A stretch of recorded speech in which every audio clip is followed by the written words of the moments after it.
to go high energy? Yeah. Okay, here we go. We'll kick it off. 3, 2, 1. Did you say wait? Oh, no, I said totally. Totally. Welcome to See For Yourself.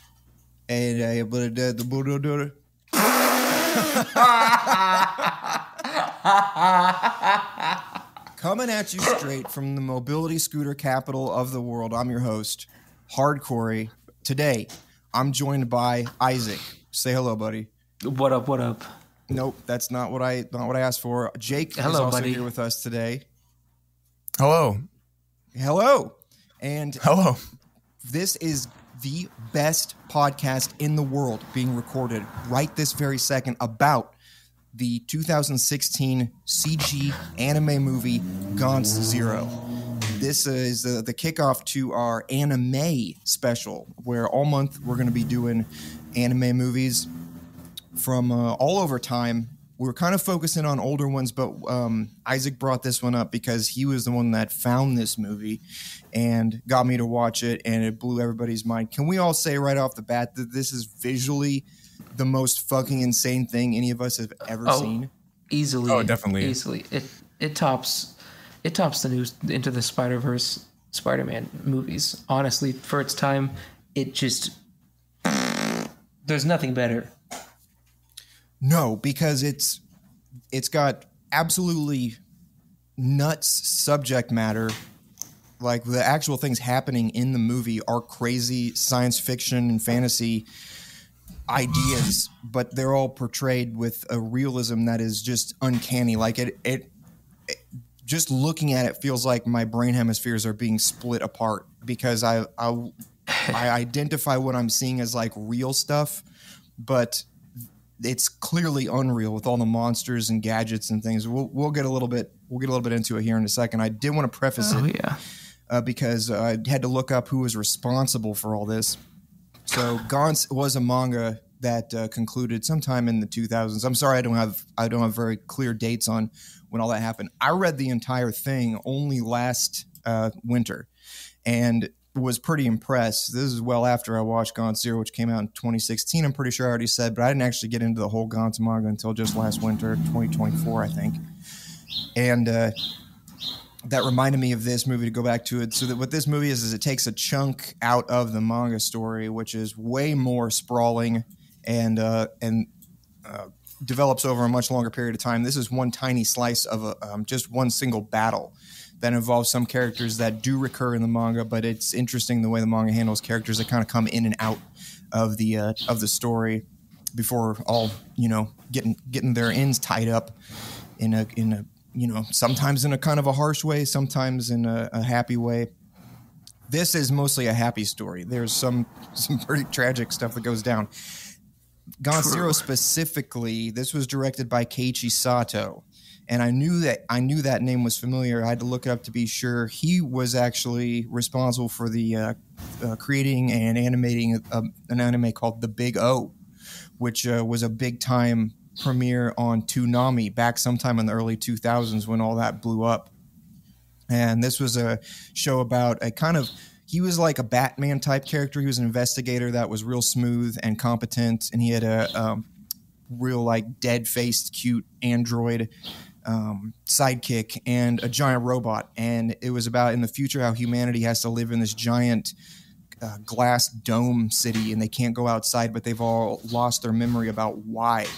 So very cool mystery action story that takes some wild turns, and also really cool animation. It fit in very well with the slick, not necessarily Americanized, but stuff that was a lot easier for Americans to handle because it didn't have like the gigantic shiny eyes and tiny little mouths and weird super deformed expressions and the kind of stuff that is associated with anime. And this guy also did key animation frames, which for anybody that doesn't know and you're listening, I might bring up stuff like key animation. But basically what happens with the studio is they will storyboard their anime episodes, and the scenes or the cuts specifically is what they're called, the cuts where there's not a lot of action required. So this would be like dialogue cuts or just backgrounds. things like that. A lot of them will be done by, sometimes they'll even export these scenes or outsource. That's what I was trying to say. Outsource these scenes to cheaper studios overseas. A lot of them would use Korean studios, just animation groups for some time. But the key animation scenes were the ones where they had basically their in-house rock stars who would come out and play essentially a guitar solo to make specific scenes look really, really, really good. And that's what Keiichi Sato was. He was a key animator. And so he got big on a handful of shows that I forgot to write down, but if you look him up, you'll find some that you'll probably recognize. And he also did the Chorus movie from 2005, which, Isaac, did you ever watch that one? Chorus? No, I don't think I did. Okay, that's one we'll definitely have to do for the show sometime later. It was the first R-rated movie that I bought the day I turned 18. Shit. Yeah, I went to Walmart, bought Chorus, and loved it. Still love it 20 years later, and it's really, really cool. They do a cool mix of CG and hand-drawn stuff. So they'll have like a fight scene where during a key scene, it'll turn to hand-drawn animation for just an instant, and then it'll go back to CG for like the real fast, smooth animation. Pretty cool. Nice.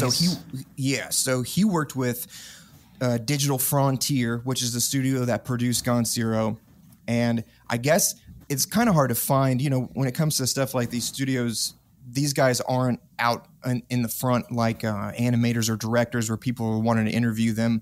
They're kind of faceless, and it's difficult to find a lot of good information on them. But I did find out that Digital Frontier is rather known for their very advanced mocap studio. So, Isaac, do you remember the Appleseed movie?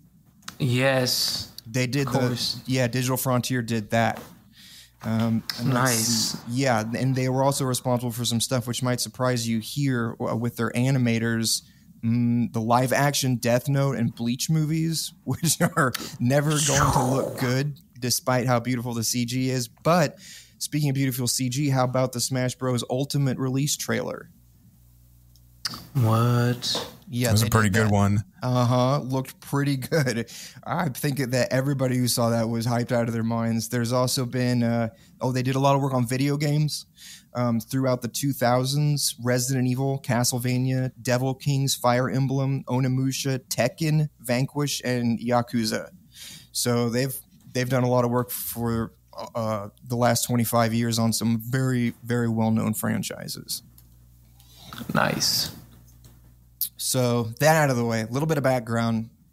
Shouldn't come as a huge surprise that this movie looks fucking crazy amazing, but it still surprises you when you see it. So let's talk about the plot real quick. What happens here is it stars a high school student named Kato, and he gets in an altercation on a subway. Do you guys remember the specifics of this? There's a guy with a knife attacking people, right? No, I missed the first 15 minutes of the movie when we watched it again, so I don't even know how they started out. Yeah, he was defending a woman from getting stabbed, and he got stabbed himself, and he was laying alone, bleeding. That's right. Good. So this kind of establishes his, like, the central component of his character right off the bat is that he's selfless, and he'll throw himself in harm's way to do anything to make sure that somebody else doesn't get hurt. And that's going to contrast, interestingly, with another character that he meets later on who is also interested in putting herself in harm's way to protect somebody else, but it's because she fears other people getting hurt. Kato doesn't seem to have any fear at all. True. So he gets stabbed up fighting this guy with a knife on a subway, and then he awakens in what looks like an apartment or an empty hotel room up in a very high-rise building looking over Tokyo. Is it Tokyo? I just kind of assume every big Japanese city is Tokyo. Yeah, I thought so too. I don't know. I don't know for sure. They move around a lot, so I'm not totally sure if it's specified exactly where the rail station was or where this. I think that they don't know where this building is, which would make sense. That would make the most sense. Although he does leave the building on foot later on. But, Japan's all connected by train, so maybe he hopped on a train to get where he needed to. Anyway, not really that important. There's a handful of other people here in the room with him. and they're all kind of staying away from each other, and there's a little bit of a standoffish vibe between these guys. But there is a girl who's the butt of many jokes about the size of her chest, which we're not going to make fun of. But it is a decision that the animators and also the original manga artist made to exaggerate these features. So that's Reika. She's a pop star. And then there's also, in her everyday life, there's also an old man who doesn't seem to be anything. They don't really talk about him at all. He's just kind of like... True. You know what I mean? He's kind of like the normal guy, though, to sort of be a foil to everybody else's weird little tendencies. There's a kid named Nishi. He looks younger than everybody else, and he's got that, too cool for school aloofness to him. And there's one other guy, and I don't know if we ever actually know his name, but he picks a fight with everyone right off the bat. And Nishi pulls out a gun and blows his head off, which is kind of a whoa scene right off the bat. But Nishi tells everybody that was justified move because that guy's going to be a liability. Now, they're all armed with guns that they're not sure, Kato anyway isn't sure how these are going to work yet. And they're all given these black skin-tight suits. They pop out of this big, shiny black orb that everybody knows is called Gantz, but they don't really know anything else about him. They all do understand that they've all died. For whatever reason, they were all taken to this same room, and they were armed by Gantz. And then they're teleported out and into the street. And these teleportation, what do you guys think of these teleportation sequences? I always think when they're happening, it makes me wonder, like, what does it feel like, and what does it look like, and what are they going through? Because it doesn't seem to have any effect until they're fully consumed by this fucking scanner. And until then, it seems like they can breathe and look around and even talk. So I don't know. I don't really fuck with it. It could have been cooler. I like it. It's weird because it's like their body is being stripped away, like tiny little layer by layer, and then reformed somewhere else. It's not like a Star Trek style teleport where the whole body just disappears and pops up somewhere else. And like you said, it does look like they can move around and stuff. So that is really freaky to imagine, like the whole top half of your head, like halfway through your eyeballs, is in a room where your body isn't, and the rest of you is standing somewhere else at the top of your head. It's weird. It's very weird, and it's real uncomfortable to imagine. But that's what and you can clearly see like the interiors of their bodies, like an X-ray, like a whole slice of them is just taken out, and you can clearly see the interiors of their bodies. There's a lot of interiors of bodies that we're going to see throughout this, because lots of chopping, and there's even a teleportation weapon that we'll get to in a little bit, but that one is my favorite. Definitely looks cool.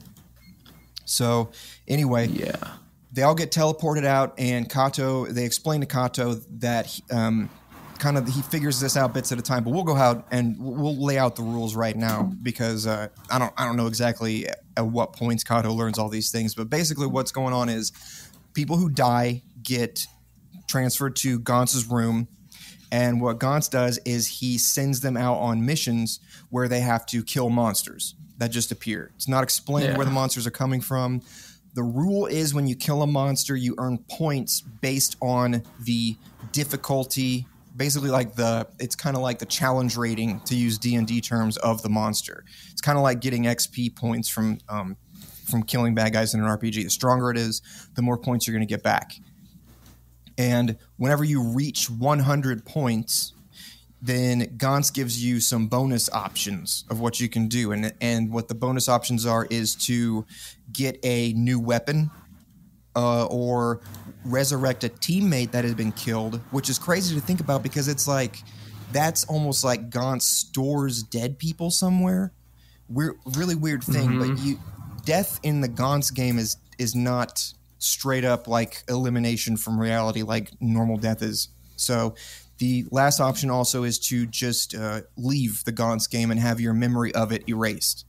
So very, very fun setup. I thought it is one of those weird things where it is pretty clearly based off of what you would want to be able to do in a video game, but if you're put there in real life, then it raises all kinds of interesting questions because you would not do things in real life like you would in a video game with your mortality on the line or other things. Like in Kato's case, he has a little brother at home, and did they ever explain where his parents are? He was an orphan. He is an orphan. I think they said that. Yeah, that's kind of the go-to. I think I remember it was the guy who wrote Hunter x Hunter and Yu Yu Hakusho. I remember an interview with him asking him why so many of his heroes were orphans, and he said, "Oh, it's just much easier to explain if the characters don't have parents because they'd be like, what are you doing? Come back home." So that's kind of a good go-to. But anyway, yeah.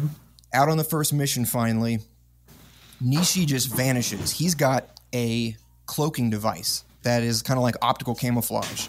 And Reika and don't remember the other guy's name, but it's an old balding dude. They basically tell him that Nishi's whole tactic is to kind of wait around and allow his teammates to take care of the small fry monsters so that he can kill the bigger ones whenever they appear. So what did you guys think of Nishi? What did you think of his whole character? Do you think he's a good guy, bad guy? What were your reactions? Because I'm curious about him. I think he's interesting. Yeah, I thought he didn't seem to have any like bad motives, but it was just a real typical stealthy cool guy trope. Nothing too crazy. He wasn't that deep. He helped when he could, I think. He just didn't want to. He just wanted to do it his own cool way after he leans up against the wall. Yeah, he wasn't. Yeah, he was super sassy and rude. Yeah, he's very rude. But it's a good way to show how people play that game in a selfish way. Like it's not as a team game. Exactly. Is it a team game? That's the thing, right? Is I think that Nishi was the one that really gave us a clue about how different people approach this game, because he did think of it as a team game to the extent that he murdered one of his teammates. And his explanation was he was a liability, right? Mm-hmm. So I think that Nishi does care about his team members being alive, but not out of any kind of altruistic motive. I think that he needed them to be alive so that he could win. Yeah, fair. Which is interesting, right? He's got a very like tit for tat relationship with everybody, where he doesn't want to be their enemy.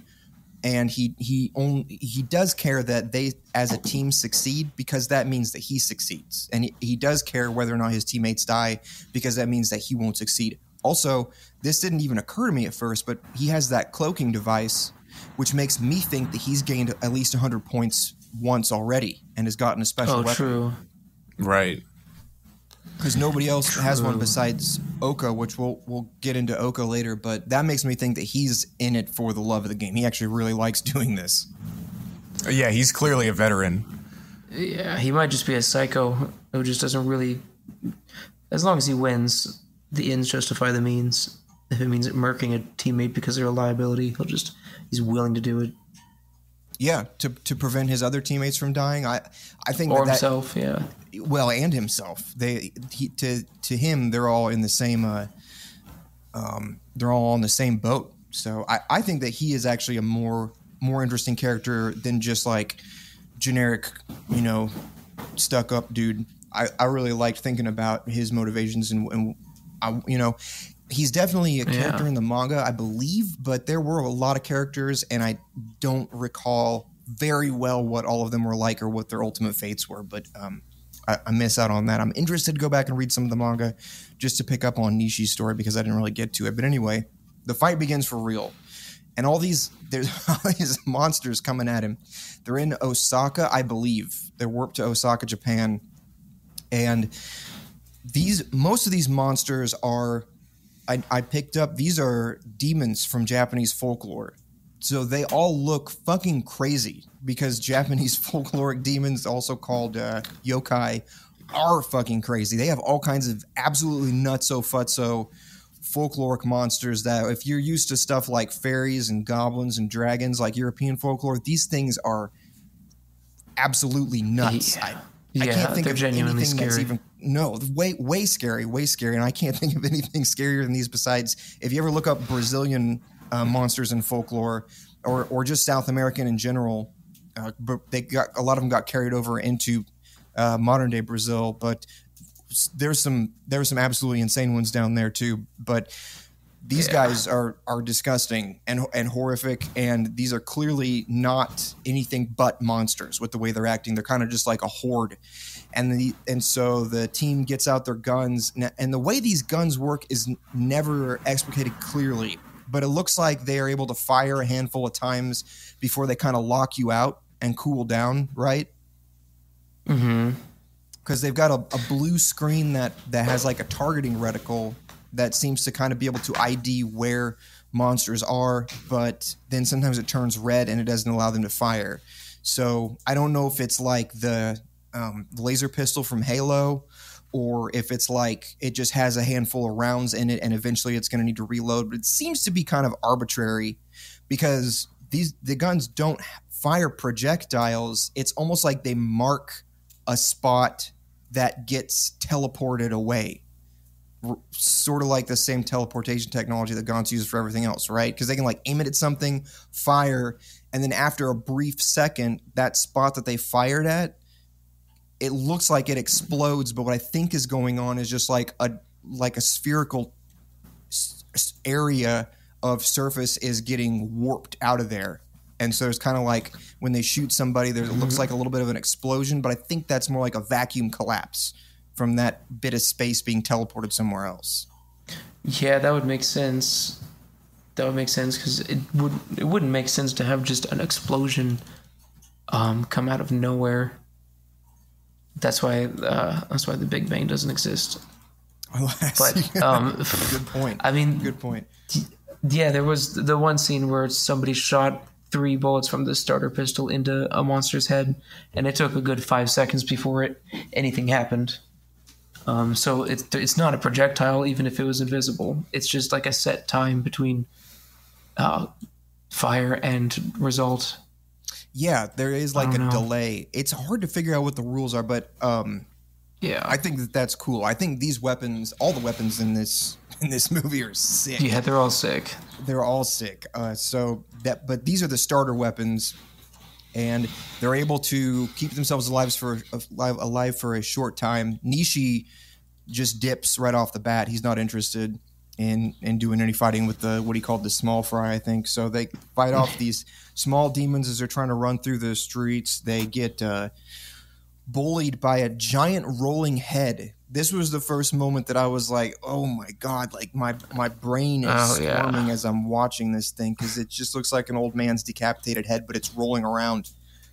Oh, man. Yeah, it was super nasty. Super nasty. Very nasty. It's munching on some people, and then it somehow has the ability to jump, and it squashes Kato like super hard, like craters him. And there's always this interesting thing that's identified by a sound effect, which, man, all the sound design in this movie is sick. There's this There's this cool thing where you can tell that their suits are activating when it sounds like a camera with an old flash on it that recharges. It's kind of like a high-pitched whine that kind of creeps upward. So whenever the suit detects that they're going to take damage, it hardens around their body to prevent them from getting cut or squashed or whatever, but it only has a certain amount of energy. Once it runs out of energy, then it's like running out of HP in a video game. You take one more hit and you're dead. And we also see that some of the monsters have some of the monsters are strong enough to just destroy the suit immediately. Yeah. But they manage to not die from the giant rolling head. And then the Osaka team, it's another Gantz team. So they find out there's multiple Gantz units. Here's the team from Osaka, and these guys roll deep and with some serious weapons and a sick-ass motorcycle with blades on it. Driven by a dude who's smoking a cigarette. There's another dude just chilling on the top of the motorcycle with a big-ass gun. They look like they know what they're doing. They've obviously won at least a handful of hundreds and have gotten some real bitchin' equipment. So they come in and it looks like Kato and the rest of his team can kind of take a back seat to what these guys are doing because of how competent they look. There's 3 main people in this team, and I don't remember the name of the 2 main guys. But there's a bald dude who is he the one with the sword? I believe the bald dude's the one with the sword, and then the guy who smokes rides the motorcycle, right? Yeah. Yeah. I think so. And they both have these other guns. I keep calling them guns because I don't know what else to call them, but this thing works differently from the little pea shooters.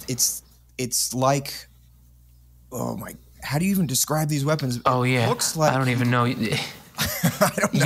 You aim and fire, and then it's like a giant ring from the sky comes down like a ring of air and just collapses on top of anything within like a fucking 50-foot round radius or whatever. Yeah. It's huge. It looks, I can't tell ridiculous. If it's like a gravity manipulation device.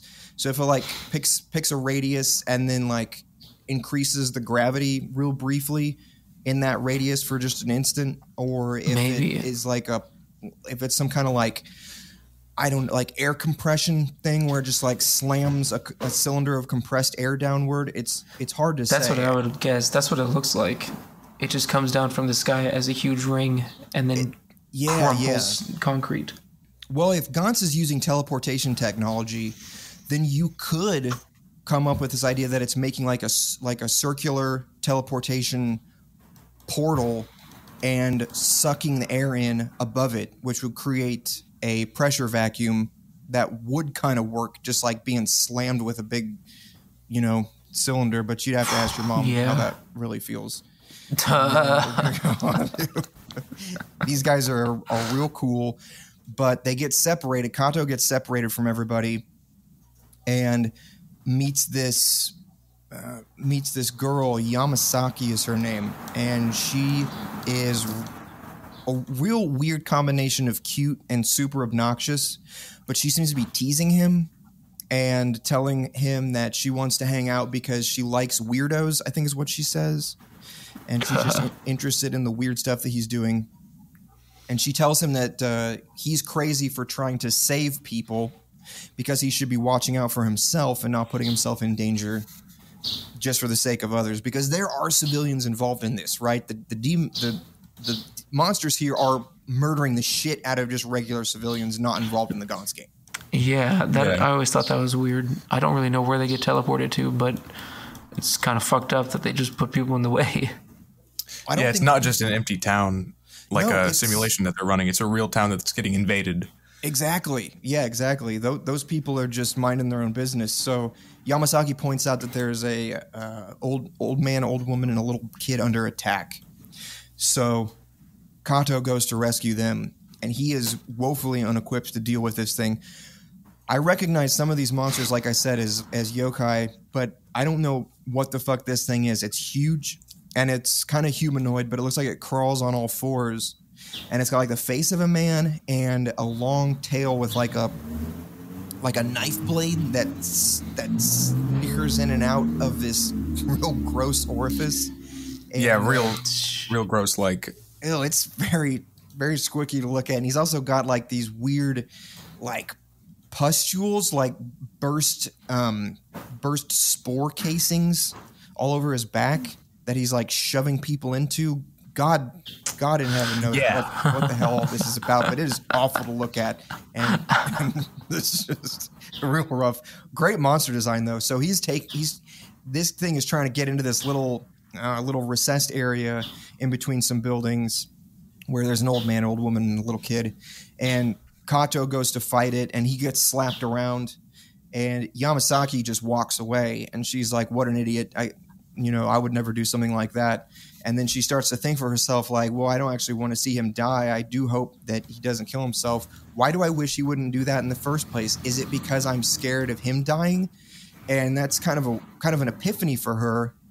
It's a little bit of an airhead, but got to give her credit for coming to terms with complicated thoughts like this. So she goes to rescue him, and she gets smacked up and stuck into one of his weird sucky back pod things. but she drops her gun, and Kato manages to Dark Souls underneath the boss's tail and grab her gun, and he fires it. And this is the craziest weapon because it actually does shoot a physical projectile, but it's like, it's like 3 little rockets with a net in between them, and the net expands as the rockets shoot out in 3 directions, and then the rockets have sharp anchors that lock into surfaces, and then the net that's wrapped around the monster builds like a teleportation field in between the wrapped wires. Yeah. This is such a hard thing to describe because what an insane weapon design, but he gets the monster around the head and manages to activate it, and the wires wrapped around the top of this thing's head, and it just starts teleporting his brain case away. And it's absolutely, it's so sick. It's so gnarly. It is so gnarly because it's like a piecemeal thing. Like, it's not just an instant snap and then like, oh, a chunk of him is gone. It's like this real slow. It's almost like if you ever watched a 3D printer do its thing. This is like that, but in reverse. As it's like picking little bits of data out of him, and so his brain slowly disappears along with the whole front half of his face. Real sick. But Kato manages to save Yamasaki and the other couple, and Yamasaki's a little bit flabbergasted at what she did to help Kato, and doesn't seem to be able to really integrate whatever just happened. She's a little bit thunderstruck by all this, but meanwhile another monster appears, and if you thought the last one was big, this is where it's getting stupid. This thing is like the size of a street, right? And it's a how to describe that? So you know what a centaur is, right?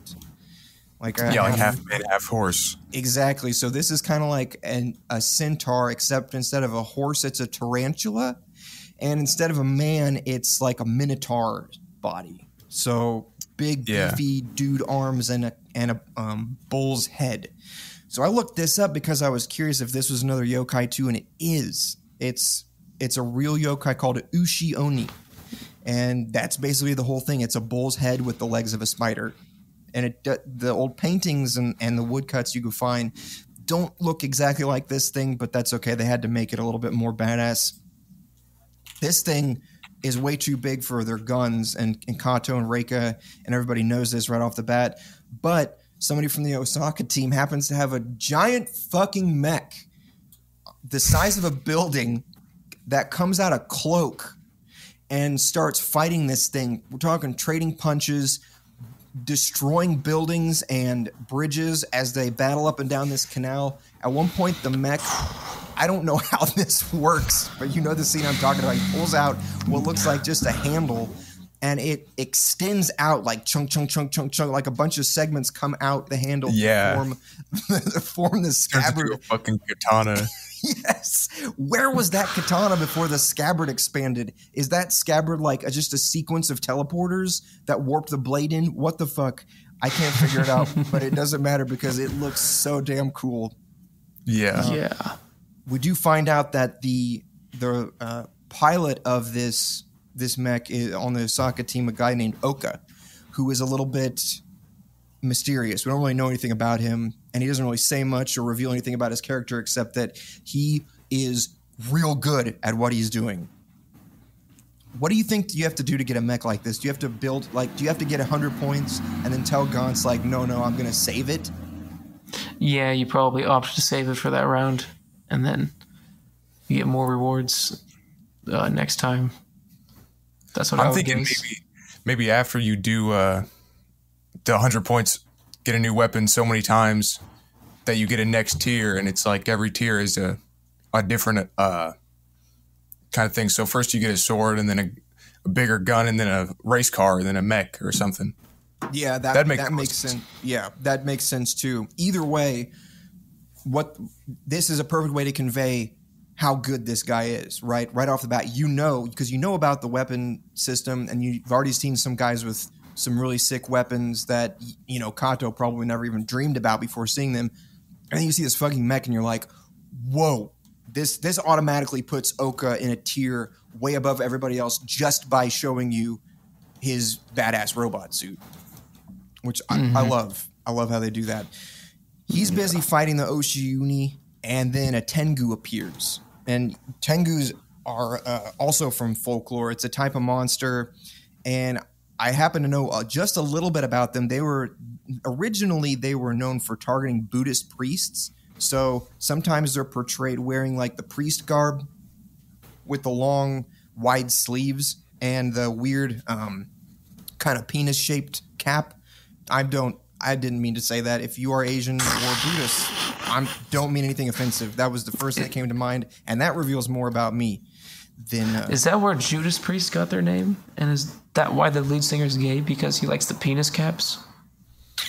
I don't think that a mitre looks much like a penis. I think it's supposed to be an alien head because, aliens gave us religion. They also gave us crazy head. Yes. Did you guys ever see those ancient Egyptian skulls where they like extended the back of the skull?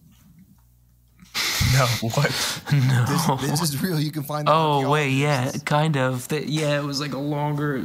Yeah. Yeah, they like used surgery to elongate the skull. Some African tribes still do that. They get all these things on their neck like rings, and then it's like supposed to extend their neck. Yes, that's right. And and by the time they're an adult, an older adult, they can't take them off because their heads would just flop over. They don't have muscles in there to support the spine. What aliens really did a number on us, man.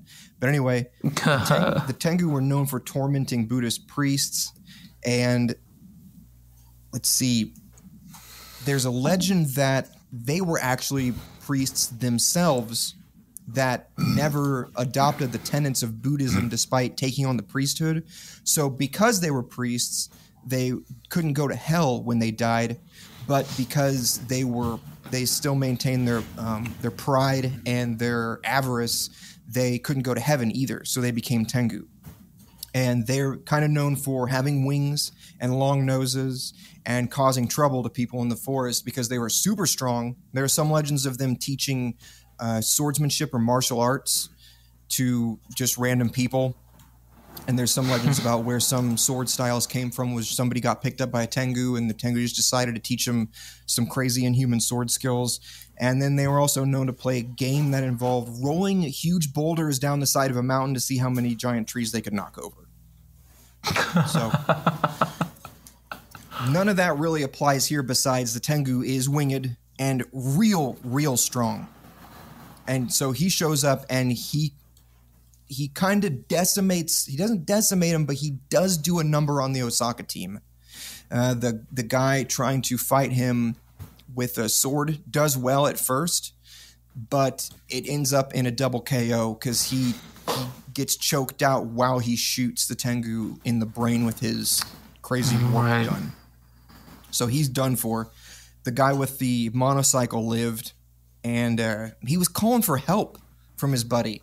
The guy, and he was just smoking a cigarette, and he was just like, yeah. Oh, that's right. Yeah, and then when he dies, he just says, fuck. So yeah, that kind of tells you I don't know what he expected. That tells you a lot about these guys, though, too, that they are all in it for the game. But I'm not sure if they're probably, you kind of get the feeling that they're more just naturally talented at violence, and they're not quite as tactically minded as Nishi, who is, because Nishi wouldn't have let one of his teammates die like that if he had the opportunity to kill a higher level monster like the Tengu. Right. But they do eventually kill him with the gravity gun over and over and over and over, like just hammering on him. Absolutely insane scene. Then there was right before that he splits off into like 6 versions of himself. No, not yet. Not yet. That's the final boss. They haven't gotten to this guy yet. The Tengu was like the second to final boss. He doesn't split up. He just gets smashed. Then Oka and his gigantic mech are still fighting the tarantula bull monster, and the mech gets knocked out. So Oka ejects from the mech, and he's wearing this crazy like exoskeleton or like power armor with huge arms and big long blades on the arms, and also these really cool predator dreadlocks that are so long they drag on the ground. That thing looks sick. It's really cool. He ejects from the mech after Rock'em Sock'em fighting the giant bull demon, and he jumps onto the back of the demon's neck and just cuts it open and kills him. And that scene is super sick. And then let's see what happens. Jake, you're right. After Oka does that, then the last demon shows up. And I don't know what this is supposed to be. I couldn't find anything in yokai lore or anything else about what is going on here, but this must have been a completely original idea. There's no way. Yeah. I sure hope so, because I hate to think that more than one person ever thought of this, but basically he shows up as a little old man. And the dude that was in the monocycle who watched his friend get killed by the Tengu, he pulls out his sword and comes after this little old man and just like does the traditional anime, like just like sashimis him. And it goes into slow motion. And as the little old man, his individual body parts are flying through the air, they're regenerating into full copies. And then they all land, and it just keeps walking as if it never got hurt. And they kind of just like fuse back into one being. And so everybody's just like, what the fuck are we dealing with right now? And so the Osaka guy with the sword goes at him again, but this time the old man is just dodging everything. He can't manage to hit him no matter what. And he just seems to be moving faster and faster and faster. So the Osaka guy sneaks behind him and grabs him in a hold. And then what is probably the most visually insane part of the whole movie happens, where it shows something of a close-up on this little old man's face as the Gantz member is holding him from behind, and his eye, there's so much detail in this scene, it's almost overwhelming to try to remember, but his eye starts to bulge out of his face, and then it transforms into a nipple, which swells to a full-on boob. And then that starts to like bud new boobs. And then it's just boobs on boobs on boobs. This crazy self-propagating fountain of boobs. And it completely absorbs the Gantz guy. He can't get out. He's being sucked into it like it's gack.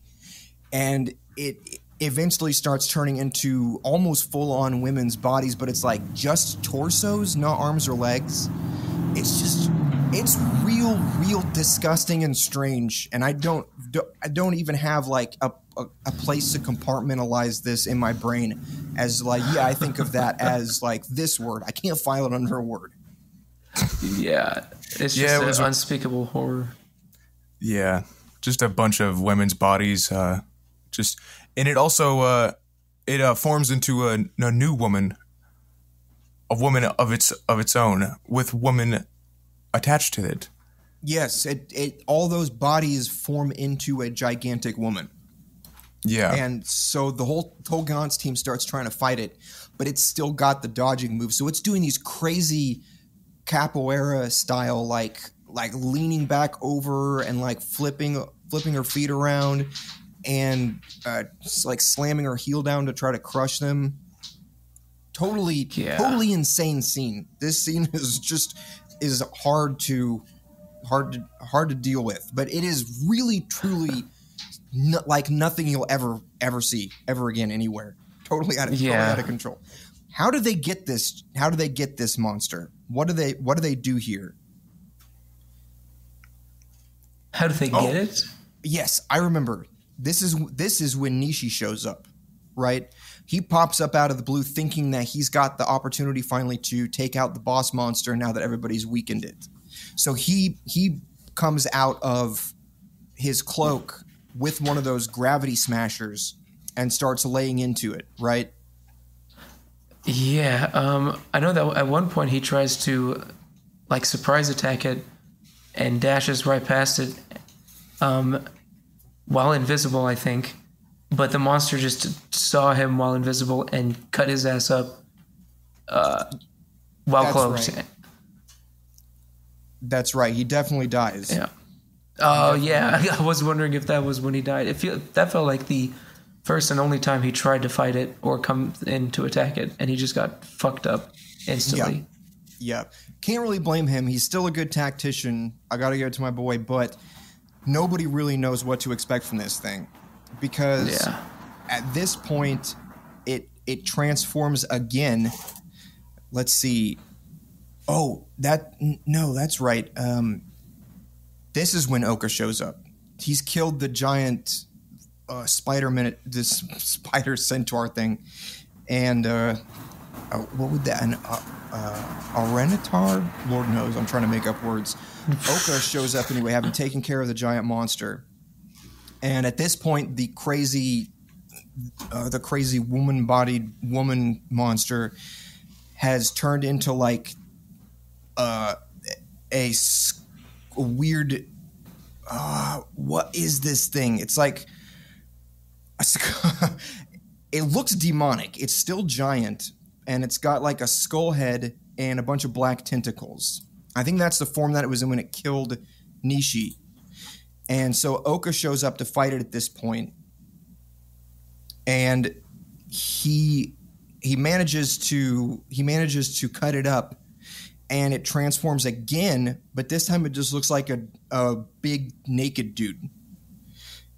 Yeah, it looks like the Hulk, but if Japanese made the Hulk. I thought he looked like Zangief from Street Fighter. Just shit, okay. Naked. Yeah. Oka's, remember, he's got that powered like exoskeleton.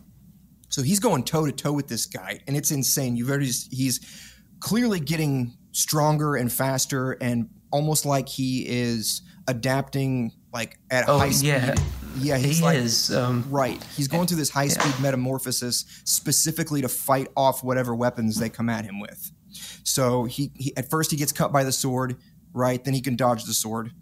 Then he turns huge until he gets smashed up by Nishi, and then he turns into the skull thing with the black tentacles and kills Nishi, and then he gets chopped up by Oka, but he just kind of like puts himself back together. Yeah. And grows his own blades out of his arms. And he speaks too, which is crazy because this is the first time that it's even hinted at that any of these things can speak. And Oka is going toe to toe with him still, but he manages to trash Oka's exoskeleton. But Oka is so badass, he comes at him he's still got the powered like protective suit, but he's coming at him with just his katana now, and he manages to chop him real good. Like I think he stabs him through the back, and like and he just like he throws a smoke bomb when he destroys Oka's exoskeleton. He detonates it and smoke bombs it, and then gets him with a sneak attack. That's right. Yeah, good point. That part is important. It looks like Oka's suit is destroyed, but he really just set off some kind of smoke bomb and disengaged from the suit. He sneaks up behind the guy, stabs him in the back, and does this agonizing slow cut up his body. Yeah. And since this isn't a human, there's not blood spurting out or anything, but you're still seeing with very graphic detail all of his insides arrangements. Just like a perfect cross section of his layers of muscle and fat and organs. Absolutely nuts. So he's laying there. Foreign company would have found that to be a delicious sandwich. Oh, look at the mid. I don't know. I mean, I'm hungry right now, so I'm thinking about it. I'm still saying no, but I'm not saying not all the time. Anyway, he backs off. And he speaks to Kato for a second, and he tells Kato that thing's not dead yet, but it's only going to be vulnerable to surprise attacks, so I'm going to cloak myself. And he vanishes. And Kato's like, well, if it's not dead yet, I'll just go finish it off. So he runs up to it. And at this point, by the way, the only people that are left are Kato, Reika, which, by the way, we haven't spoken much about Reika. She does play a bigger role in the manga. This is shown in like an opening scene to the movie, but she had a a boyfriend named Kurano, who got killed saving her in a mission earlier on before Kato appeared, right?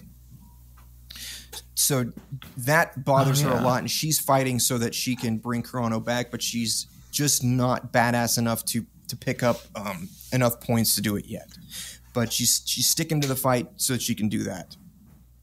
It's the thought that counts, really. You know, it's true. Reika isn't a bad character, but she doesn't have any development in this particular little segment of the arc, so it's not that she, like I said, it's not that she's a bad character. You watch this movie, you think that there's not really much to her, but it's only because of this one little section, and the old man is just fighting to get out of there, right? He just doesn't want to be there.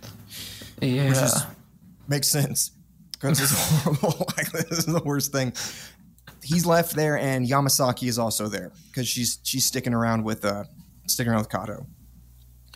So Kato's coming up on this split open body of this naked, beefy dude. And as he approaches it, a thing pops up out of the body into the air. This is like an anti-personnel mine. And it blasts little pellets all over the place in a 360-degree arc. And the old man jumps in front of Kato to save him. And he gets cut up. Like, his suit definitely keeps him from being obliterated. He gets real chunky. Yeah, he gets real chunky. Kato is his resolve is kind of redoubled since he's just seen someone. The guy doesn't die, but he's seen someone put themselves at death's door for his sake, and he's seen that what it looks like from the other perspective, because nobody's ever done anything like that for him. He's always been the one putting himself out there, putting himself on the right there on the with one foot in the grave to try to make sure somebody else doesn't get hurt. And he's finally seen what it's like to have it happen to him. So there's no way he's backing down at this point. Unfortunately, the naked dude pieces himself back together, and he turns into what is this thing?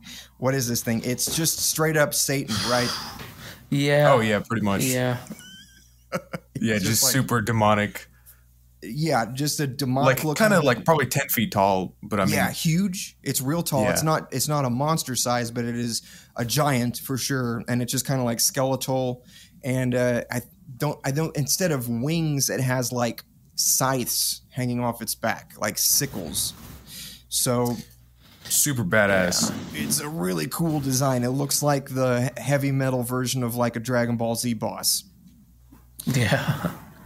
And let's see what happens real quick here. I want to get this. I want to get the timeline right.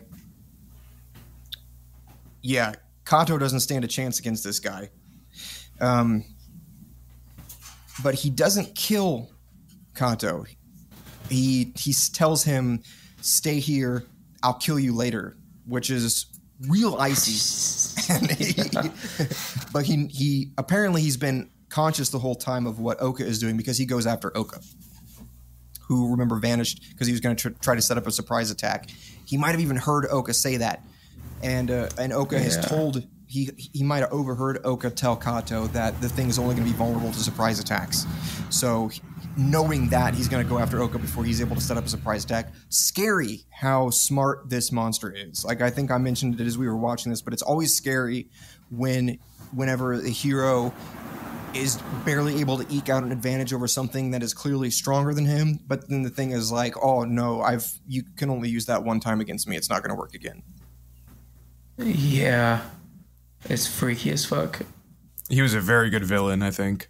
Yeah, just so scary. No, not really a personality, but he does say some interesting things because, let's say this real quick.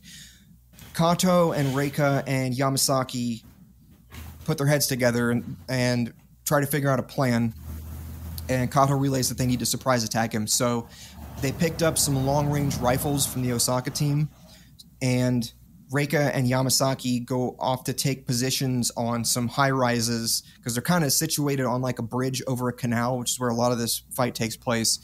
And Kato waits in the center of the bridge so that the thing has to approach him from out in the open. while the two girls go off to take sniper positions.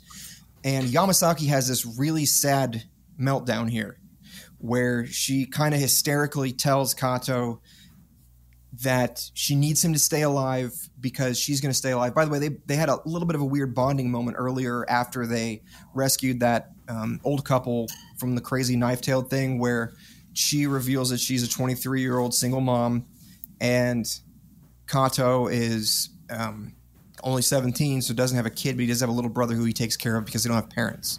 So she kind of sees a kindred spirit in him.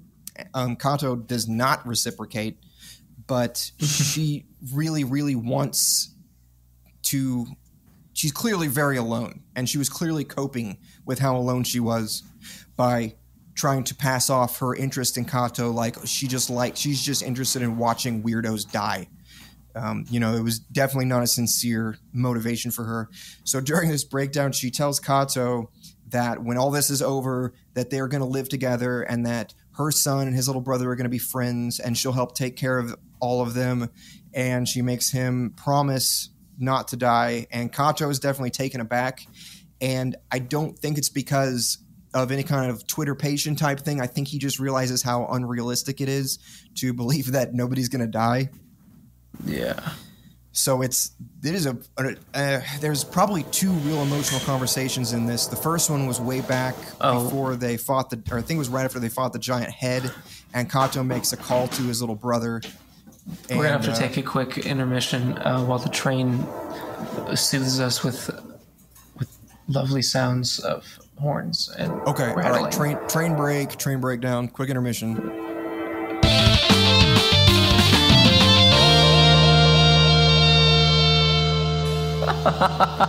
Well, in a birth kind of way. Yeah, in a birth way. Yeah, for birth reasons only. We split the vagina between us all. Like I use it for one birth, and then I pass it on to Isaac, and he used it for another birth.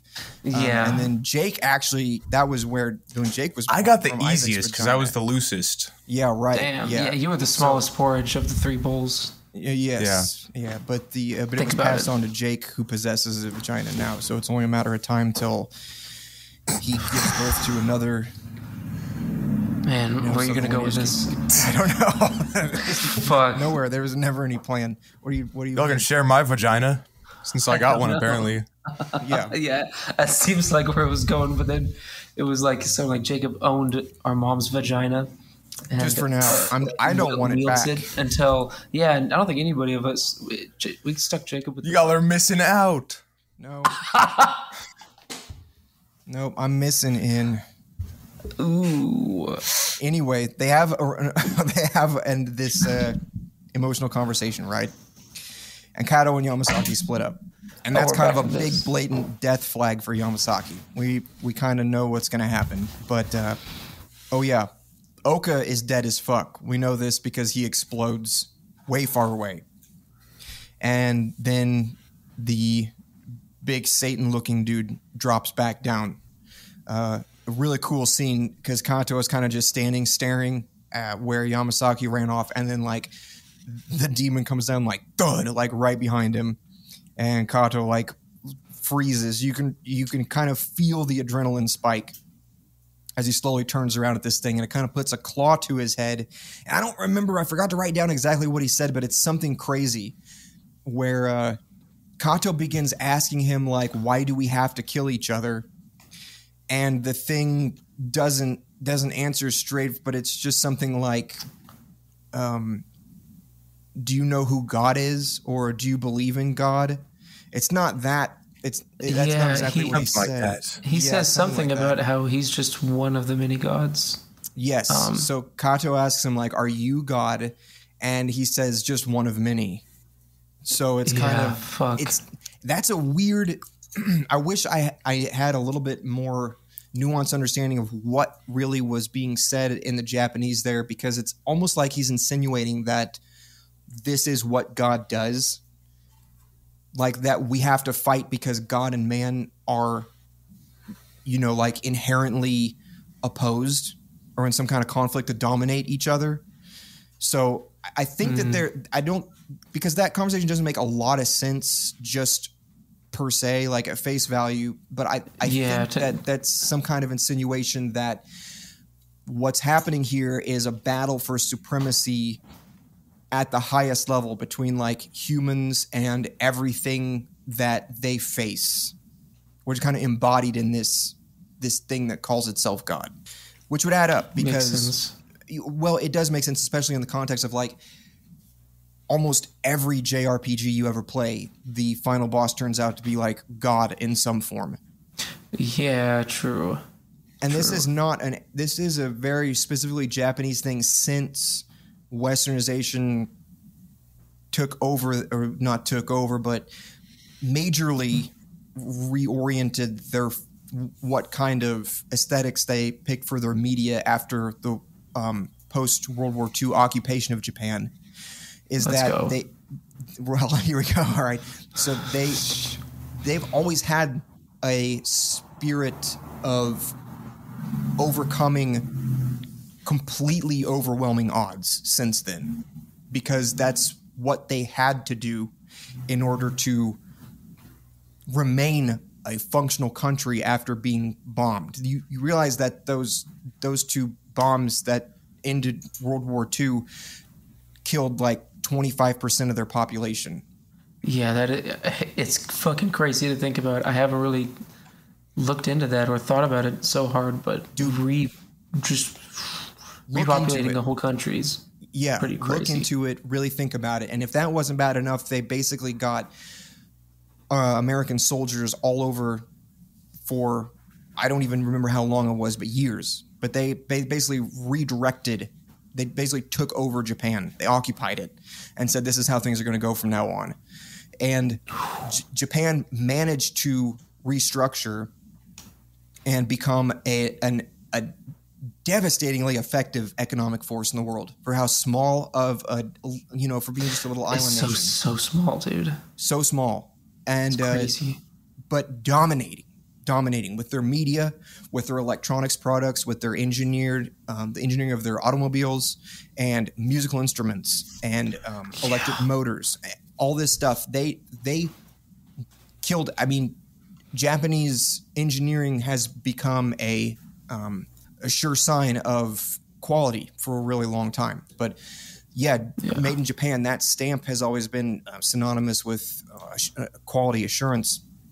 So that incident really, really cemented in their media, what they portrayed in their media, this sense of maintaining a sense of oneself and a dedication to one's motivations, pure motivations, to preserve the good, which led to a lot of nationalism in their school teachings, and it's essentially, every country teaches their citizens something different about wars. So true. So that is a thing that they do, though, is that you don't hear about things like Unit 731, which I'm not going to get into, but have a Google sometime for a fun read. Sure. But they have a thing about preserving national identity while also doing whatever it takes to succeed, even if it means saying, yes, we're going to dress in business suits like the Americans do. Yes, we're going to play baseball. They can't play basketball. Play baseball like the Americans do. Yes, we're going to make movies like the Americans do. We're going to build cars like the Americans do. We're going to open our markets up to international trade like the Americans do. We're going to build pianos like the Americans do, violins like the Americans do, motorcycles, all this stuff. We're just going to do it better than anybody. That's how they've always been, and that does come through in what seems to be like very bizarre abstractions, like the most, the final boss of a video game is God. It doesn't have to do with an anti-theistic or even anti-Christian sentiment specifically. It's just that what they saw with their restructuring after World War II was confronting an obstacle that could not be overcome. So they discarded everything that held them back and overcame it, no matter what kind of sacrifice it cost them.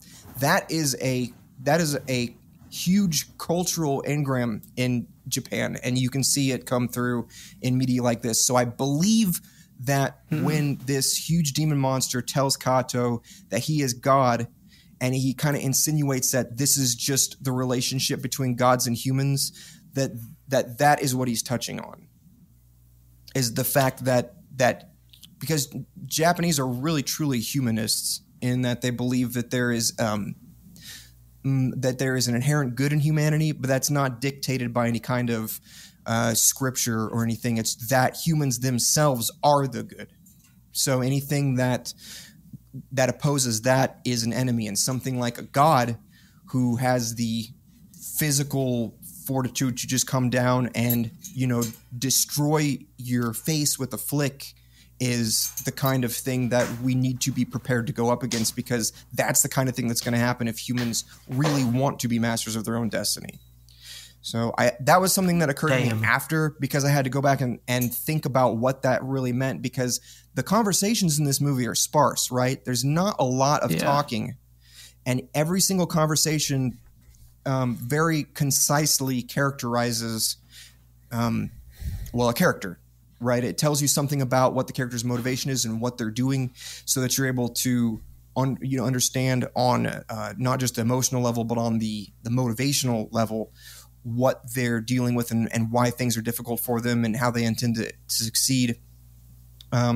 There's practically nothing else in the conversation besides a bare bones explanation of the plot, which is pretty much just the Gantz game rules.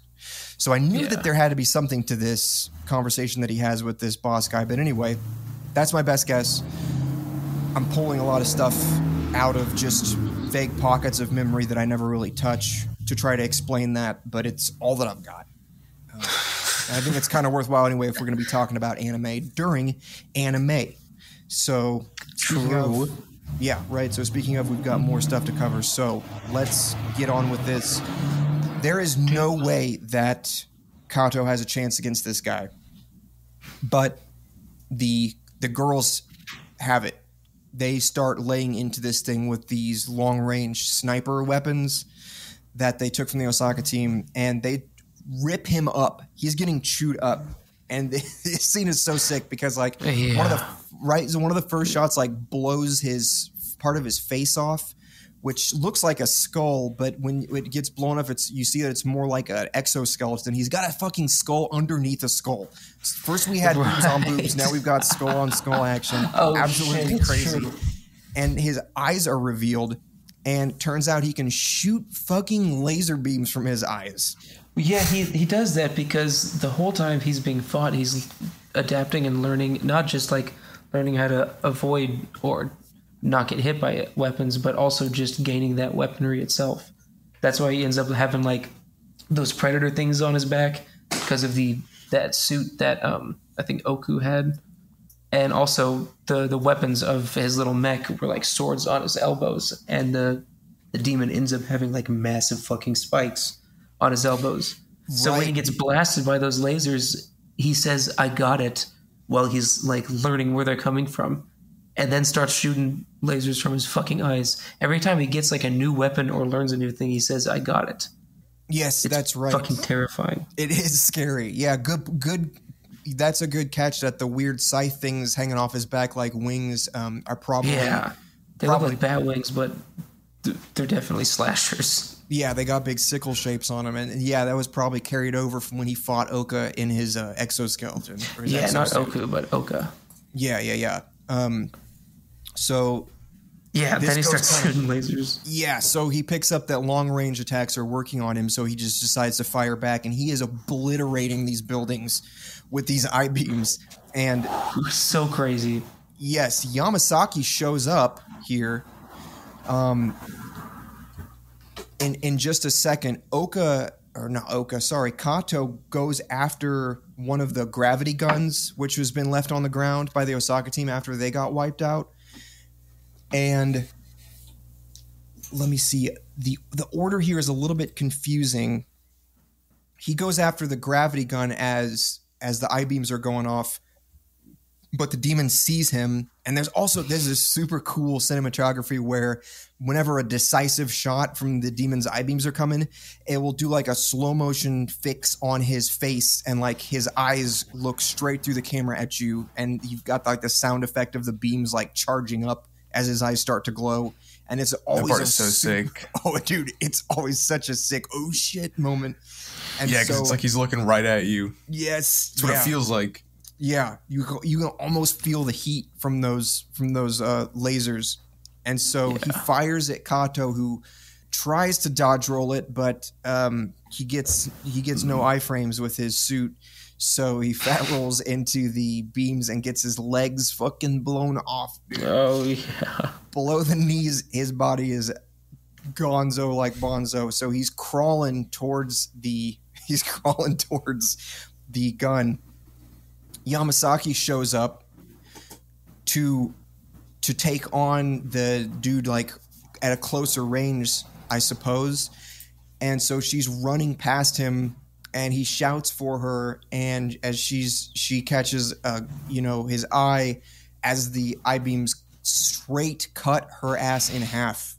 Real brutal. I hate this scene every time, because even though you know it's coming, you can see it coming when she has that really, really sad, awkward conversation talking about how they're going to live together. You know she's going to die. Yeah. But that they don't make it, there's no kind of sad thing where she's like injured and, No, she just butt rushes it. Yeah, and just gets insta-murdered with one attack. Because you'd think a lot of times these things are drawn out where, they're like, Kato would be cradling her head and there's like soft piano music and she's saying something like, talking about how she's sorry she couldn't be brave enough, and like he's got tears dropping on her face. No, it's just blast, body in half. She's gone. It's so rough. Her top half, you can see it fly away, and her facial expression didn't change. No, it's still just. She's still smiling at Kato as her torso is spinning through the air. Fucked up. So gnarly. Fucked up. Nishi isn't dead. He found a katana, and he comes back out of his cloak to slice the fucker straight from crown to crotch. Badass. Unfortunately dies immediately after that, though. And all it does is, because the dude is split in half now and his two halves of his body are wiggle-woggling around, now he can fire beams in two directions at once.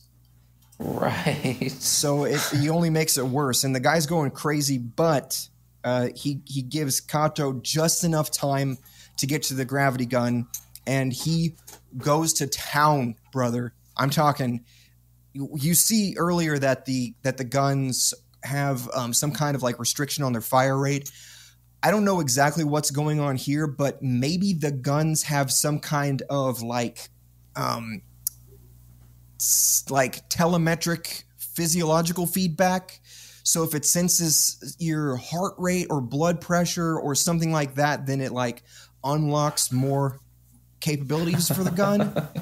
There's a Call of Duty perk for that, where you fall down and you can use your pistol forever until you die. Sure. It's like called Last Resort, I think. But yeah, that's got to be the only explanation, because he goes fucking ham. He just starts yelling. Dude, he goes fucking wild. Hella ham. It looks like when you're trying to hit a nail and you're trying to hammer a nail into something and you keep missing it, and then you finally hit it, but it gets bent sideways and stuck in the wood, and you're just like, fuck it. Slam, slam, slam, slam, slam. That's what's going on. That must have been what it felt like. That had to have been it. But that's not an unusual Japanese thing, especially in like mecha shows. Or Dragon Ball Z is probably the codifier for this, but you have somebody who just gets so beat down and with no other options, and they're just like, they just have to go all out just this once. Yeah, that kind of thing, where it's just like, no, I'm so mad I can't lose. And somehow some kind of mechanic in the universe resonates with that kind of that resolute anger. So I don't know if that's I don't know exactly how it works, but anyway. He smashes the ever-loving fuck to shit out of the demon. Like, he's reduced to extremely flat puddles. And then they win. That was it. That was the last monster that they had to fight. Reika survives. She gets teleported back to the Gantz room. And the old man survived because he got dragged out of the way. And he just had to lay there, probably in excruciating pain, all these little pellets lodged in his body. Oh, man. But yeah, he just suffered. he really did. But you know what? He saved Kato. Nobody else could do that. So he really that's an interesting kind of character who is 0% effective for the entire time, and then he just does one brave thing and completely changes the course of the battle. So I do like that. You know, I don't think he's a cool character or anything. It's definitely a trope, just somebody to get the plot moving along, a disposable character that you know is going to help out in some way, but sort of. But they also made it so that he has something to live for. He's not really disposable. You can't help but like him. He doesn't want to be there, and he mentions that he has a family that he wants to go back and see. Oh, jeez. Okay. Well, so you can't family schmamly, dude. It's an anime. He's not going back to nobody. He kind of suffers the same thing as Reika, where since this is just a little tiny slice of a full arc in a manga, you don't get a lot of backstory, and you have to insinuate a lot of things for yourself, and the characters do feel underdeveloped. But anyway, dude, they get transported back to the Gantz room. Oh yeah. Oh, sorry. Say what? Well, I'm just looking at pictures of the manga, and there's like massive elephants that are just trampling over people. Yeah. There's a fly, like a house fly, the size of a person, just eating someone's back. Yeah. Just raw. This is way more fucked up shit in the manga. It's good stuff, man. It's long, but absolutely worth it. Jesus. Absolutely worth it. Yeah. I was pretty enthralled the whole time. Lots of manga series I like for a while, and then I kind of forced myself to get through toward the end. But that one, just didn't want it to end. I was balls deep the whole time. It was awesome. Anyway, Reika and the old man are sad that Kato didn't disappear, and they talk about how amazing it is that he saved them. But they reveal here, which I actually missed this. I thought it was just an oddly disjointed scene that didn't make any sense because I'm stupid. But the first time that I watched it, I missed this.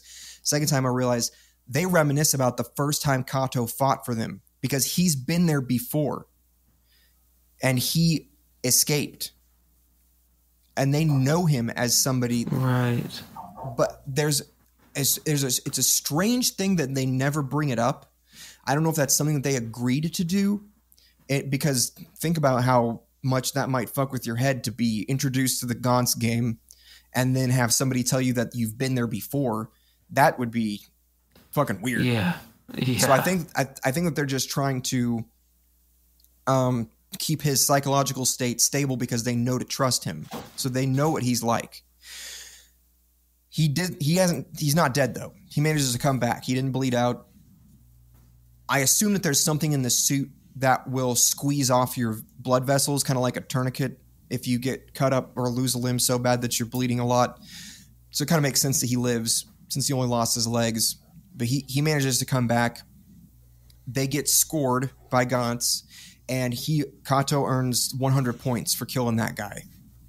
Nishi doesn't come back, does he? I think he was there. Yeah, I think he came after Kato, or was the first there actually before Kato. Yeah, I don't think there was anybody missing except the main dude. Okay. I couldn't remember if Nishi survived or not.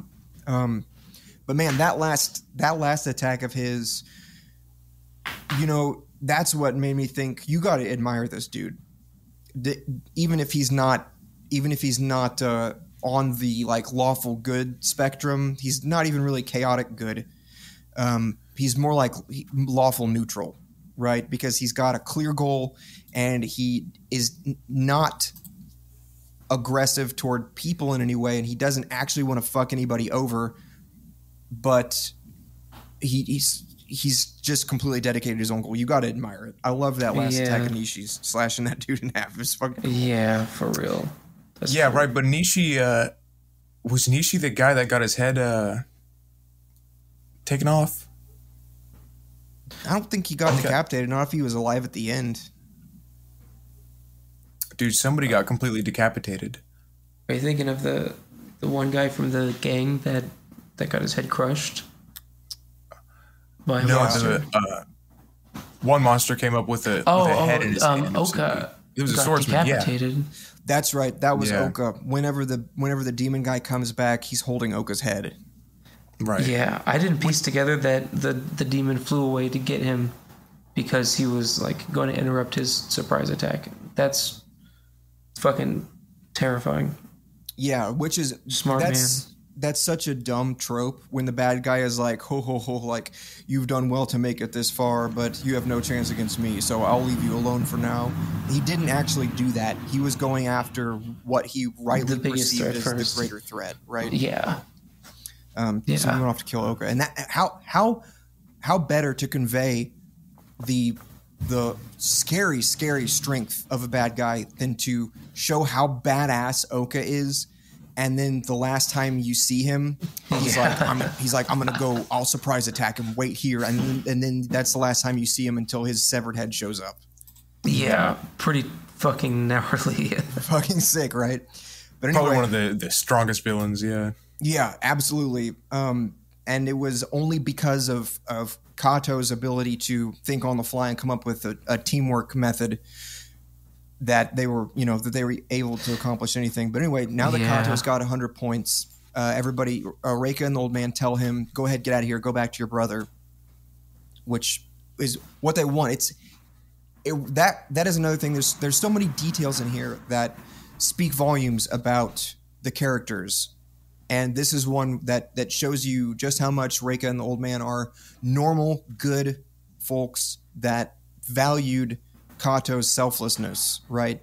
That they want him to get out again. They were no doubt stunned to see him, but as valuable an asset of a teammate he is, they don't want him to be risking his life for them.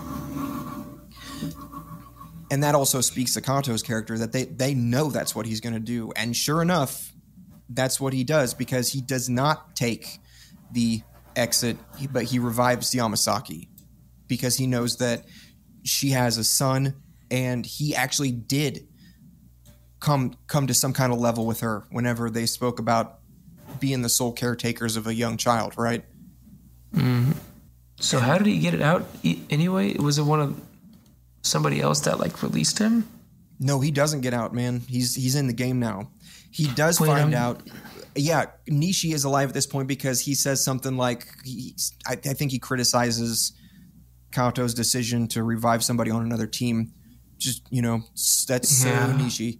And he just walks out. And Kato's like, where's he going? And the old man explains like, oh, we can just leave. Like, we'll be called back when it's time for another mission. So that's when Kato gets out and he goes home. Okay. Yeah. I missed that. He's in the game for real then. Yeah. So holy poor shit. Yamasaki, because she wakes up alone in the Gantz chamber. Her whole team. Yeah. Think about it. I forgot. When Nishi came back in, he didn't come back in and just slice the dude in half. He came back in after stealing the motorcycle. Oh, right. Yeah. Oh, he just wiped out that whole clan. Well, they were all already dead. Oh, well then who was Yamasaki teamed with? All those guys. That's why she wakes up alone in the Gantz. Right, okay. Yeah. Gone. Poor girl. They're already dead. Yeah. Shit, dude. Imagine. But she seems happy, she seems got happy. A lot of weapons. She does, and Kato kept his promise to her, which is something that just a plain good guy would do. So that's the conclusion of the movie. Very, very sad. A lot of stuff happens. Very much. It's interesting that it portrays these missions as so brutal and frightening and tragic, while also giving you a sort of cathartic release that somebody can still be good amid all this, right? Mm-hmm. Because it could be argued that Kato is bland just for being a good guy. Everybody wants like complex motivations and all this shit, but Kato is just plain a good guy. And I think that he's the odd one out in this world, where you have guys like Nishi who are just calculating and, not indefensibly calculating, but definitely cold and totally willing to murder a teammate to make sure that he's able to get a win. But then you have guys like the Osaka dudes who just seem to really like what's going on and don't really give a shit when their teammates die. And you have people like Yamasaki, who is clearly deeply traumatized and not really doing a good job integrating her feelings about the things that are happening. Kato is a weird character to put into a world like this, where he's actually altruistic. And he is complex because he has split motivations. Obviously, he knows that it is an important responsibility to go back and take care of his little brother, but he did make a promise with Yamasaki that they would both come out of it alive. So he does sacrifice his going back to his little brother and the comfort of what that would bring with making sure that she stays alive, even if it means he's continuing the game, which is cool because that also shows how confident he is, that he's not going to die. He's not really afraid of dying. So I think cool fucking character and not boring, even though a lot of people would argue that lawful good characters are boring. I think he's pretty cool. He is cool. He's just cool. Here's my question. Yeah. You get run over by a train. You went out, it drove by your apartment too many times while you were trying to run a podcast and just gave up, and you went out onto the tracks and tried to suplex it, but it doesn't work like that. You got hit and killed. Unlucky. Now you're in Gantz. What do you do? What's your approach, and what do you do when you get 100 points? I think I'd stick with my team first of all, because it's a better chance of them knowing what they're doing than me. You have to, because I'm new at this. Yeah, you have to integrate fast, right? You're like, you guys know what you're doing. Yeah, stick with your team, definitely. Yeah, I would probably do the same, and then just wait till I have 100 points and get the fuck out. You try to get out right off the bat? Yeah, pretty sure. Pretty sure I want nothing to do with that. Here's my thinking. Obviously, you'd want to get out because it sucks to have your life put in danger. It's not a fun time for most people. However, what if you got to shoot a gravity gun? That's what I'm thinking is I might get addicted to it. It might become super fucking cool because it is just pretty much a video game. And if you're thinking about it. It's pretty cool to drive like a really fast car or shoot a really big gun. That's just viscerally really cool to do. So if you were given the opportunity to have like a motorcycle and a gravity gun or a fucking mech or a sword that can cut through metal, I'd be like, Right.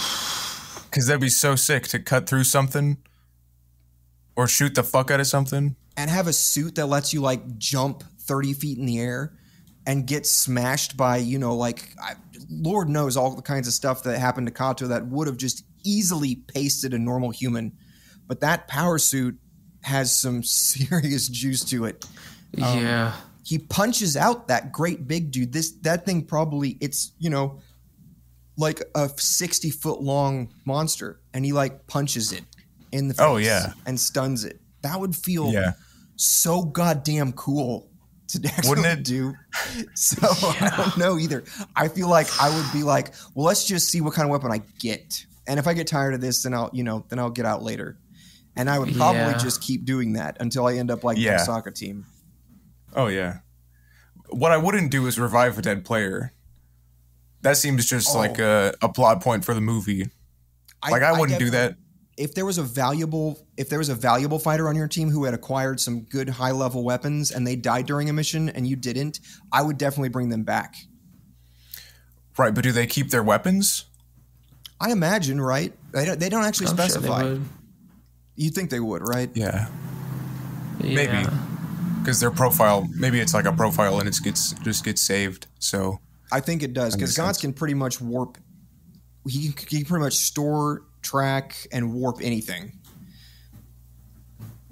And you don't lose your memories either. We see Yamasaki remembered Kato, and she knows that she died too. That's the crazy thing. She remembers dying, and she knows that she got brought back to life. What must that feel like? That'd be so scary to live with.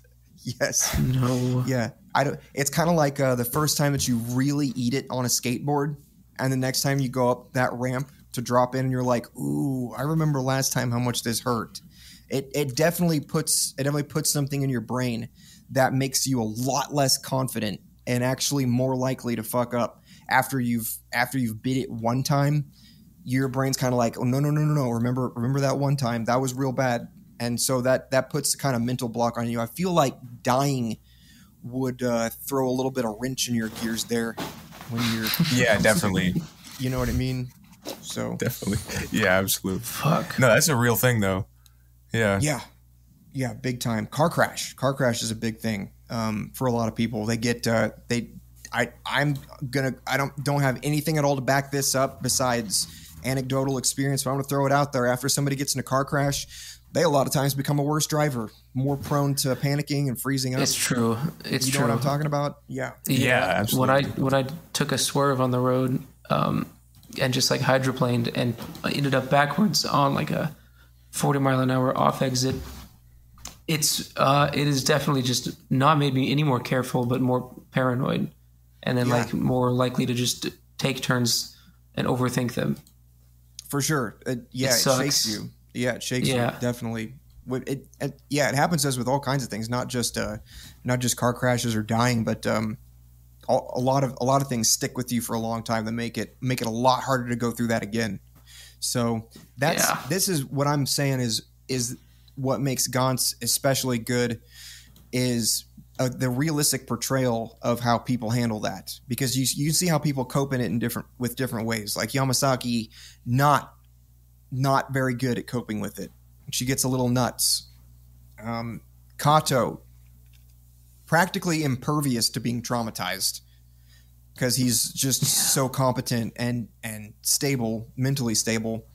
Reika, strong character, fighting to revive her boyfriend when she could just be fighting to get out, but it matters so much to her that she's willing to put herself through all this stuff over and over again. And then you have people like Nishi, who he clearly enjoys it. Maybe that's why I think he's so cool, is because I can see myself becoming a Nishi.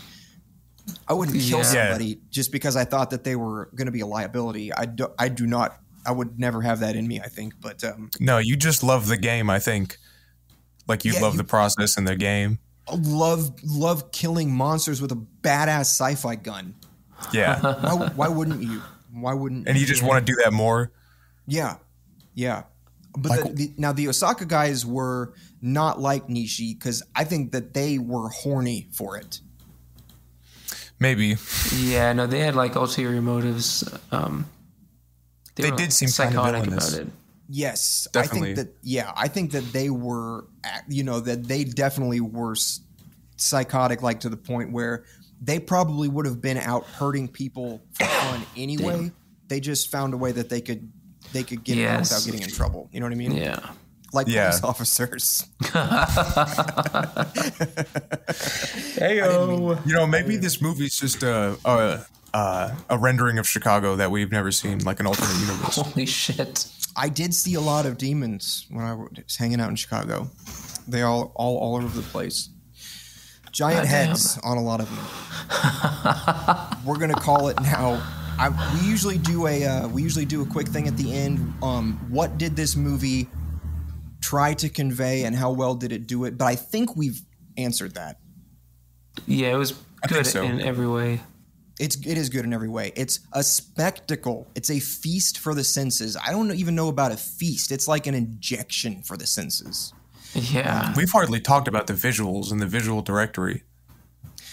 In the monster design. Yeah, I brought it up. So, yeah, I'm going to go ahead. I'll throw it out. My favorite monster design is obviously the last boss.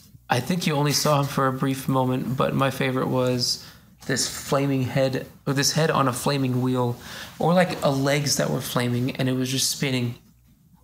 It reminded me of some classic demon, but you only saw it after they killed like the first elite-ish looking monster, and then you saw that there was plenty more pouring out from like the alleyways, and there was just something rolling with legs, just a head.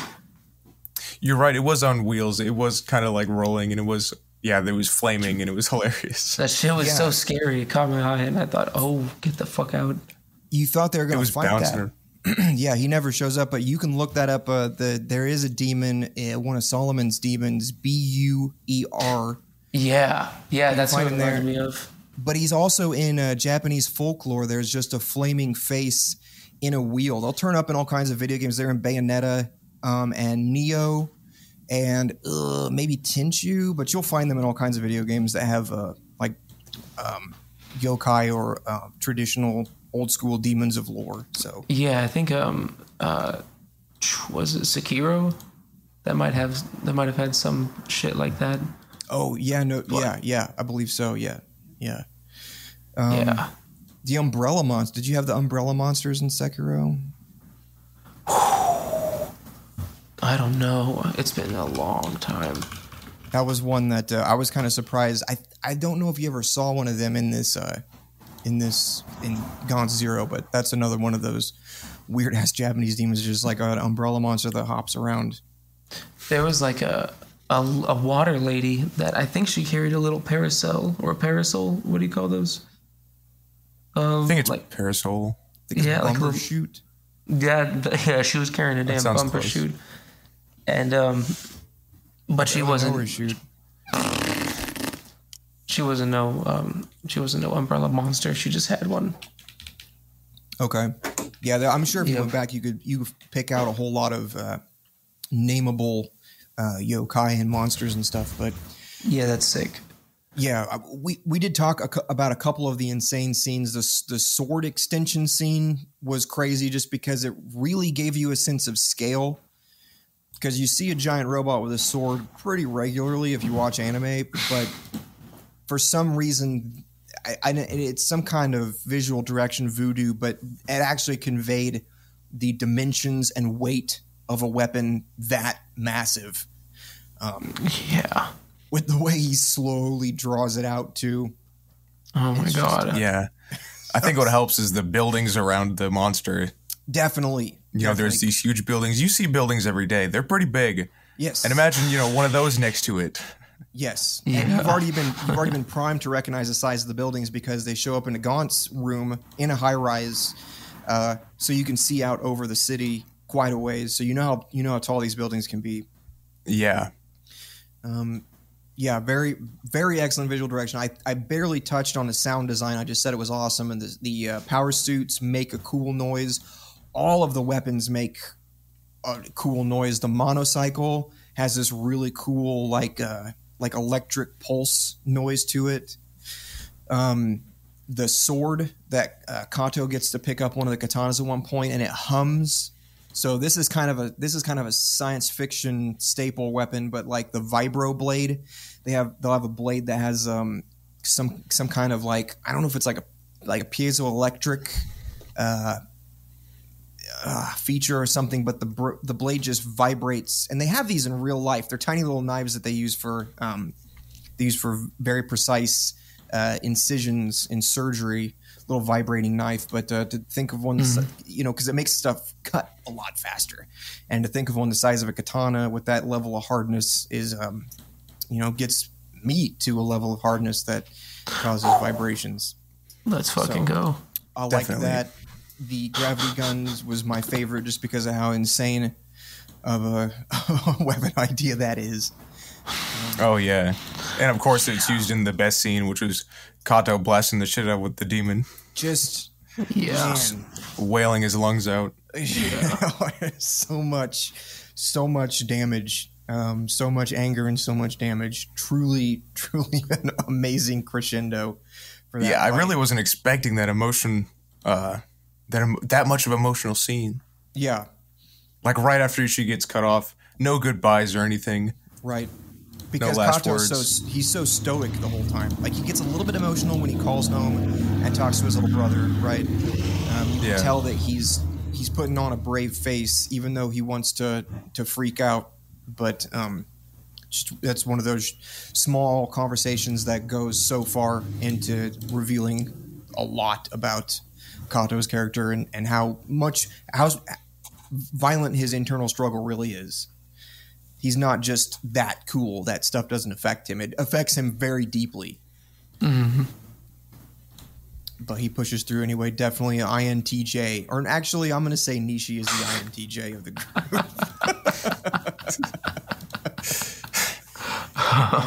And Yamasaki is the Scorpio. What does that mean? Do they cry during full moons? Scorpios, they cry all the time. Lord knows what's going to set it off. You literally can't predict anything with those. Yeah. I'm going to say people, but sometimes we sometimes we use terms loosely. Anyway, yeah, is there any other notes anybody has or anything anybody wants to bring up before we close it out? No, I don't think so. Not here. It's just a fucking dope movie. Can't recommend it enough. We all give it 3 thumbs up.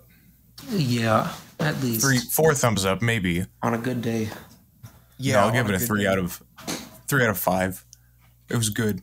It was a good movie. 3 out of 5? Wow, 7.5 out of 10. That's not that high. Okay, so the rating really depends on what I'm rating it on.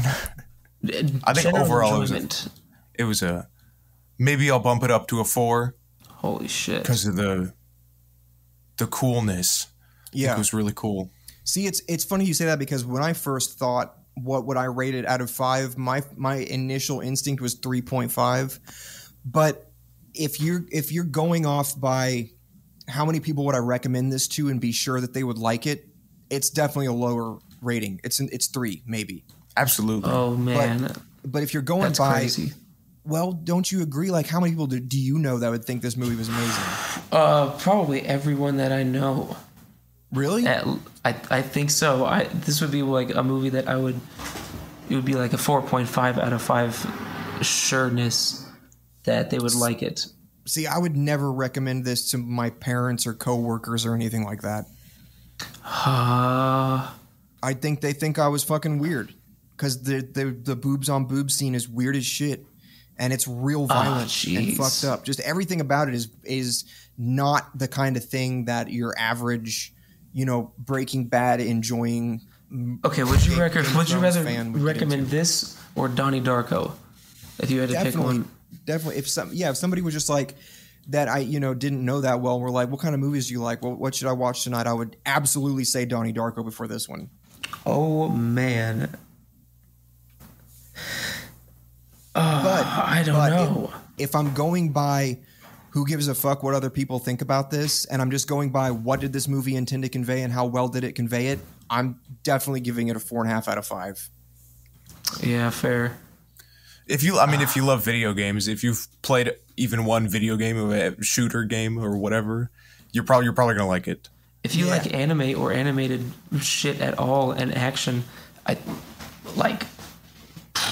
you could just watch it without subtitles and just be like, holy fuck. Yeah. Yeah. The visual appeal is enough to warrant a liking, yeah. Yeah, yeah. Even if you don't get the weird Japanese the very, very Japanese stuff that's going on in the subtext, the spectacle alone is 100% worth it. Very Japanese. Yeah, it really is, actually. It is. Yeah, it really is. And you don't have to know anything about the manga either. Or there was an anime of this movie that went through the first arc that I think went up to this point, which is maybe why they chose to adapt it for the movie. And I didn't watch much of the anime because I didn't think it was very good. I just decided to go with the manga instead. I prefer manga because I can get through it a lot faster. And the art is always better. So, yeah. Doesn't even need to be something that draws people into the manga because neither of you guys are going to read it, right? Well, I was just thinking I might find it online and look at it. I don't think I'm going to read the whole thing, but if I were to ever read a manga, that would be it. It is a good one. I've read a couple in my life all the way through, but I just haven't in a long time because I fucking hate anime. But like, I'm still so anime. I don't care. It's all just weeaboo bullshit. And It's very Japanese. I love the Japanese, but I hate their art. You don't think it's cool as fuck? No, I do. But like, there's still just something in the back of my head that keeps saying "fuck anime," and I can't let go of it. It's the inner childhood trauma. No, I think it's a psyop by Western bankers to promote their media companies because they knew that all the stuff that they come up with could not possibly rival Japan's creativity and willingness to go full bore into absolutely insane stories and portrayals of science fiction and fantasy. So we're all conditioned to think that anime sucks, but that's exactly what it's conditioning, dude. Take the red pill. It's kind of like how I think I don't like tomatoes, but a roasted tomato is fucking delicious. Oh, but no, actually, tomatoes are just bad. Nobody had to tell me that. They are, but I'll fuck up a roasted tomato if it's made good and with like some rice. Oh my god! I actually intentionally ordered tomatoes when I went to Chipotle last. I just got lettuce and tomatoes and carne asada, queso. That's nuts. Yeah. Oh man. Because I'm eating that low carb, man. It's rough to avoid rice. Just rice, you'd think not be so bad. But have you ever seen somebody just bite into a tomato? Maybe once in my life. Yeah, it makes my skin. It's terrifying. Yeah. That wouldn't taste very good. Yeah, you really wouldn't think so. It's not like an apple. No, tomatoes taste like apples full of blood to me. I just can't. It doesn't. They're taste too mushy. Like apples are like crisp. Yeah, there's no. There should be some crispness to them. If it's mushy, it's not really a good tomato. But even the crispy ones, they don't have that crunch, and it just feels ooky. Yeah. So, anyway, there's no way to relate that to Godzilla, but we all do back it. It's a good show. We're gonna call it. Isaac, are you working on anything right now? I got a couple things in the works, but nothing with any set dates or anything. Just good sizzle. I've couple things in the works. Yeah, I've been releasing a bunch of old songs onto Spotify from like 2015 and 17. I don't know if they pop up as new releases, but I'm gonna put them all in like an album, and then ship that and promote it. Hell yeah, Jake. What is your SoundCloud? Because I lost it. Oh, I don't have a SoundCloud anymore. I got a Bandcamp at Terabond. There you go. Yeah, some guitar music. Just doing it as a hobby. Just trying to make some tunes. Let me know what you think. Worth looking up though, because it's cool instrumental stuff through Compose. It's very, very cool. Almost nobody is doing.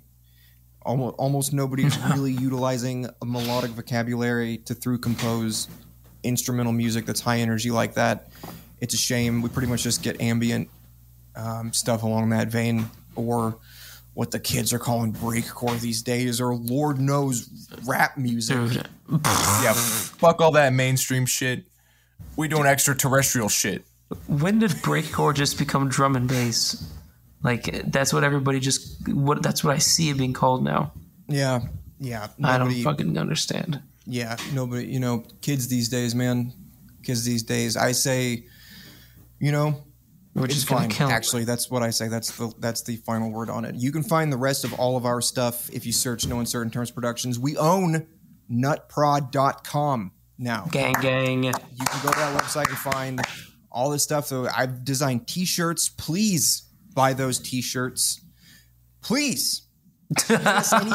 Anything for anything. You can find my music specifically if you search Skew Composite. It's on everything.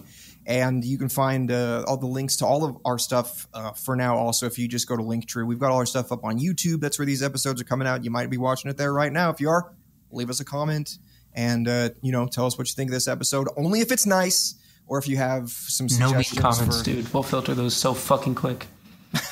we respect everybody's takes on what we're doing, and we will make adjustments. Unless you're a minority. Yeah, that's a good point. Isaac, specifically. It's going to have to get edited out. Technically, we are minorities in terms of the global audience. Yeah, you think I respect myself? What the fuck? Oh, it's all coming together. Yeah. All coming together.